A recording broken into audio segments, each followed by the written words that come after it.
Yes, I'm Curtis Martin. I work at our Waynesboro location for Agriteer. Yeah, and I'm Randal. I work at the Leola store.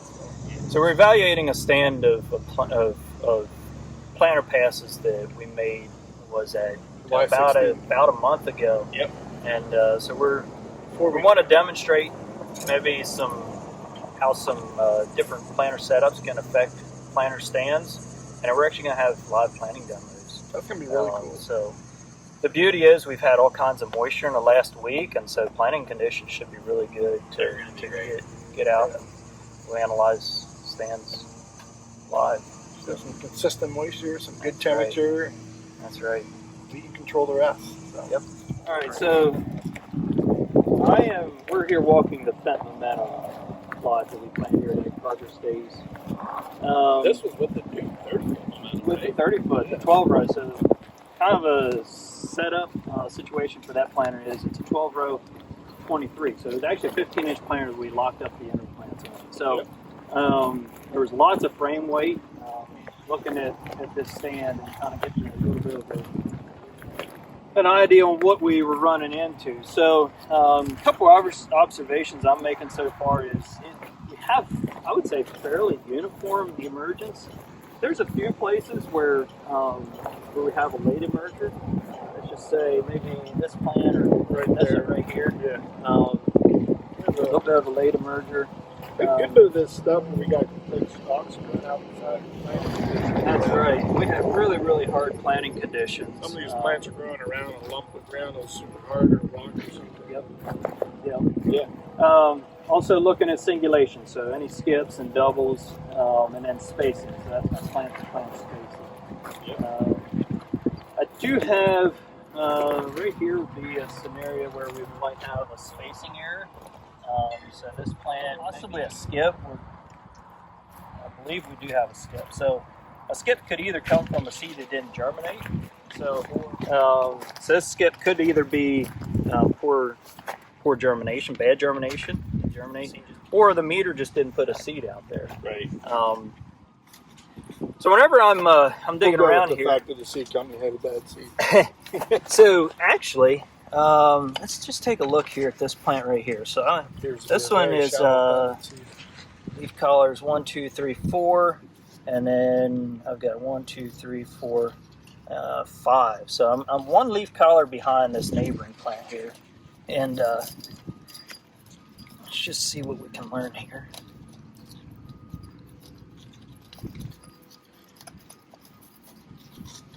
All right, so, It's a story to tell right there. Yeah, so we talk about. Your fodder. Well, you see that piece of residue that was on there?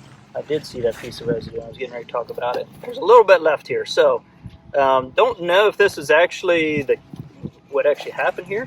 So I have about 1.5 inches planting depth here, but if you were to look at the footage real close, you would have seen a little piece of residue that was laying right in here next to that seed, and planting conditions were extremely dry.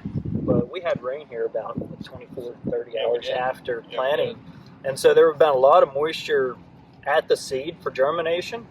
But we talk about having uniform moisture around that seed, and sometimes we can wick moisture away from that seed just with a dry piece of residue. Because that piece of residue was wholly above the surface. It was actually sticking out of the ground a little bit. I hadn't noticed that when I started digging it up, but it's potential that actually caused that plant to be a late emerger, because that residue was wicking moisture away from that seed.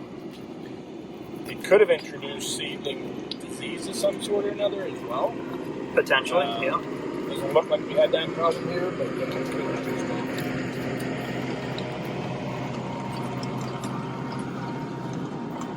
Really, really good root development here. Yeah. You missed the seed there.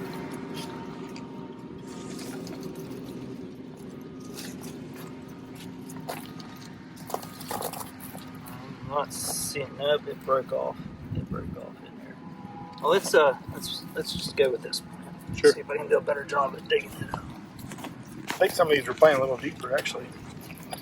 You know, Curtis, I think those split rows that we had locked up It really added some nice weight onto that toolbar. Yeah, that was the thing that I believe, actual weight on the frame. Now, the Fendt planter itself, It also has the actually, active weight transfer. That's right. I was getting ready to say that. So the Fendt Momentum planter comes with an active weight transfer system. So what that is it's measuring. We're measuring the weight on each wheel of the. Oh, I broke it off again. Oh my! Really. These are planted deeper than the others were. Well, so actually, I have my connection point here. So that seed was about right in there. So if you want to hold that up. Yeah. So you're right there. Yeah, I'm right on that 1 3/4 to 2 inch planting depth. So that was our target planting depth. And back to what I was saying about the Fendt Momentum planter. So we're measuring the weight on each wheel, and we're taking any difference in that weight and pushing weight from the center frame out to the wings, so that each wheel has is carrying the same amount of weight. And which means every row has the same opportunity. Same opportunity to transfer weight from the frame over to the row unit. And that would be just to tag a conversation we had about the Harvest International planter. Mm-hmm. That's one of the differences here. That one does not have that active weight transfer. That one does not have the weight transfer system. And that made a difference in this situation. I believe it did. The additional weight of the extra row units certainly helped. Yes. And then the other thing we're doing is we have a tire inflation system with the wide flotation tires on that planter. Obviously, dry plant conditions, we didn't need the flotation of the tires. Let's imagine for a minute if we were out in a field that was very mellow and moist and potentially compactable. Taking that weight from and balancing it out across all the wheels, and then the low tire pressure, so we got the most possible large footprint. So we got the lowest ground PSI. Really goes a long way in creating zones for the planter. Not creating zones for the planter. Something to mention is the pinch row effect. Yep. So a pinch row is whenever you have a row unit running between two tires. The Kinsey and the Harvest International both have that. So again, we didn't have an issue in this planting pass. We're not creating a compaction zone. But let's say, again, we were in that moist and mellow soil. Those tires are putting down pressure on both sides of a row, creating a pinch row. And there's times I've seen where you could see where the tires didn't actually run over top of the row, but it created a restricted. And you look at what percentage of the field actually has a pinch row then, and you can have some pretty significant. So one of the benefits to the Fendt Momentum planter is actually being able to manage the weight of the planter so that we got the ideal planting conditions in the field. So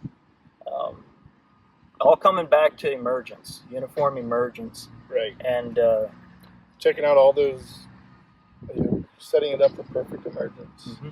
Soil compaction, we're reducing that with the weight transfer. Mm-hmm. We're making sure every row unit has the weight it needs for delta force to get down to depth. And then the closing system, again, this planter was set up much like the Harvest International.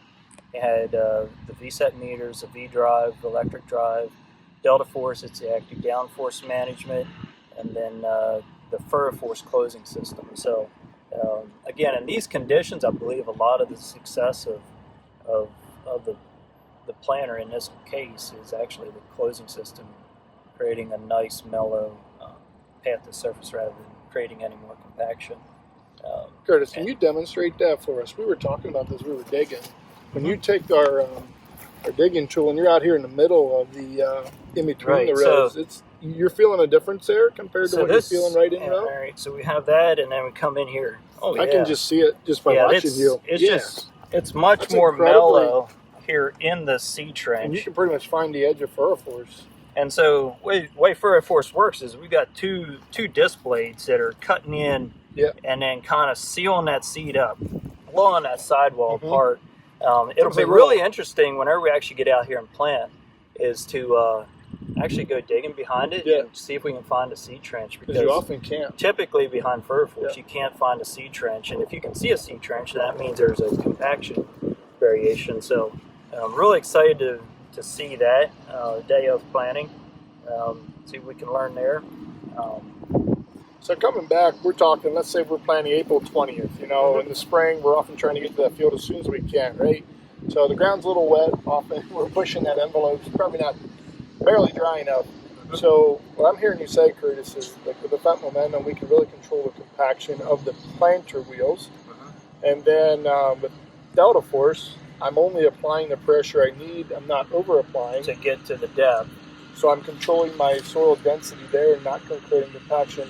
And then you're telling me I'm coming along with Force, and I'm also controlling soil density and compaction a third time right in a row. Right. Am I understanding you right? Oh yeah, 100%. So we got an opportunity for some really big good economic systems approach there to maximize and get the best possible stand. Yep. Because the thing is, at the end of the day, you can never get a better stand than what you put out there. Exactly. Like, I don't care how good you do. I cannot come back in and place another, I don't know, let's say there's a skip right here, and place another seed there that's going to put an ear on. If the plant's not there and the plant's not big enough to do a good job, it's just not going to put an ear on. And so, even like a lady merger, you're not going to put a lady merger. You can't. There's no way of fertilizing. Now, obviously, we need to protect the stand. Right. So having a good sprayer setup is always good. But nutrient program. And we haven't even discussed like nutrients on the planter, but there's all kinds of options we could get into with fertilizer placement and so forth. So I'd say at the end of the day, it really comes down to conversation with as a sales team to fit up the planter to meet your exact needs. Right, because every farm is unique. That's right. And every planter is different, and so that's one of the beauties with having several different planter brands is we can choose a brand of planter that best fits the need of each individual farm. Yep. And every farm's different, and so there's differences in the planter. You take the Fendt Momentum, a lot of capacity. Take and run with that thing.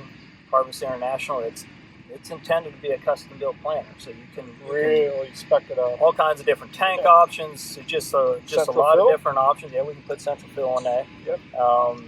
And they're working on some weight transfer options, but really targeting that custom. And then we have the Kinsey planter. We can have a technological planter with all the technology. We can retrofit precision planting on it if you so choose, or we can go all the way as low on the technology scale as the planter we have here today. That progress stage. It's chain drive. Chain drive, you just drop it in the ground, it goes. No vacuum fans, no CFS fans, you just drop it in and it's going to go. So if that's who you are and you like that, we've got a plan for you. And that's why we call ourselves the planter place. That's exactly right. That's exactly right. Well, Curtis, I believe that wraps it up. We got through and looked at all these stands, and so we've had a great time putting these plots in. We had some rain since then, and we'd love to tell you the story of what happened here with this planting plot. Sure. I'm Randal Wenger. So I'm Curtis Martin. Thanks for going through this plot with me, Randal. It's been lots of fun. Just analyzing the stand here. Really a lot of story to be told here with this stand, and it's always exciting. Every planter pass creates a story, and we want to share that story with you guys. So